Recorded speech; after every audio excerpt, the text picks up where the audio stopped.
চৈত্র মাসে নদী জলাশয়ে পানি কমার ধাক্কা মাছ বাজারে। রাজধানীতে চাহিদার চেয়ে যোগান কম, ফলে সব মাছের দর বেড়েছে কেজিতে প্রায় 50 টাকা। চাপ বেড়েছে চাষের জাতে। ব্যবসায়ীরা জানালেন, ঈদে যারা কেনাকাটা করেননি এখন মাসের শুরুতে তারা মাছ বেশি কিনছেন, তাই বাজার চড়া। যদিও উপকূলের বাস্তবতা ভিন্ন, আরও জানাচ্ছেন আমাদের সহকর্মীরা। সিলন টি রপ্তানিতে শীর্ষে। বহুদিন পর রাজধানীর কারওয়ান বাজারের যে মাছের দোকানগুলো সেগুলো বেশ সরগরম, যেহেতু মাসের শুরু প্রচুর মানুষ বেচাকেনা করছেন। কিন্তু এখানে বেচাকেনা যতটা না হচ্ছে তার থেকে ক্রেতার সাথে বিক্রেতার বিতর্ক হচ্ছে। কারণ কি? কারণ দাম বেড়ে গিয়েছে। সব ধরনের মাছের দাম কেজিতে প্রায় 30 থেকে 40 টাকা, কোনো কোনো ক্ষেত্রে 50 টাকা পর্যন্ত বেশি চাইছেন ব্যবসায়ীরা। তবে একটি বড় পার্থক্য হচ্ছে ছোট মাছের তুলনায় বড় মাছের দাম স্বভাবতই একটু বেশি বেড়েছে।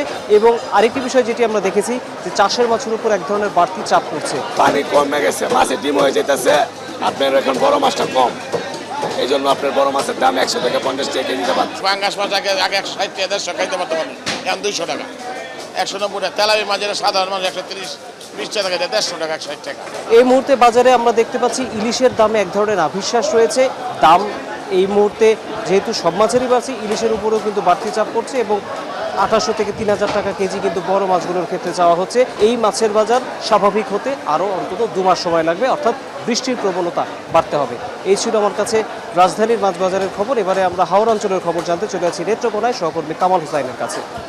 আমি আছি নেত্রকোনা শহরের জয়ের বাজারে। যে জয়ের বাজারে মাছের যে আড়ত, সেই আড়তগুলোতে আমি দেখছি যে আসলে হাওড় অঞ্চলে আমাদের যে মাছগুলো ধরা হয় সেগুলো ঢাকা সহ দেশের বিভিন্ন স্থানে চলে যায়। বিক্রেতারা জানিয়েছেন যে এই মাছগুলো অন্যান্য যে কোনো সময়ের চেয়ে বেশি দামে তারা কিনছেন এবং বেশি দামে বিক্রি করছেন।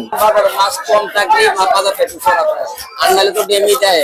সবসময় তো আর বেশি থাকে না, সিজনালি মাছের দামটা আপ ডাউন করে। যে মাছগুলো ক্রেতারা কিনছেন অনেকটা দাম তারা বেশি দিচ্ছেন বলে আমাদেরকে জানিয়েছেন। অনেক দাম, এদিকে 1400 টাকার মাছ 1400 টাকা দিয়ে কিনতেছে। মাছের দাম অতিরিক্ত বৃদ্ধি পেয়ে গেছে, এতে গ্রাহক খুব কষ্টে আছে। এখন আমরা চলে যাবো ভোলায়, সেখানে আছেন আমাদের প্রতিনিধি জুয়েল শাহ। আপনাকে ধন্যবাদ। ঈদের লম্বা ছুটি শেষে কর্মস্থলে যোগ দিয়েছেন ভোলার কয়েক লাখ মানুষ, আর এটির প্রভাব পড়েছে ভোলার মাছ বাজারে। বিক্রেতা রয়েছে, তারা আমাদেরকে জানিয়েছেন মাছের সরবরাহ আগের চেয়ে বৃদ্ধি পেয়েছে, তবে ক্রেতা সংকটের কারণে মাছের দাম কেজি প্রতি 2 থেকে 500 টাকা কমেছে বলে তারা কিন্তু দাবি জানিয়েছেন। এটা ধরুন 400 টাকা বেশি, 300, এটা 500 টাকা বেশি, 400।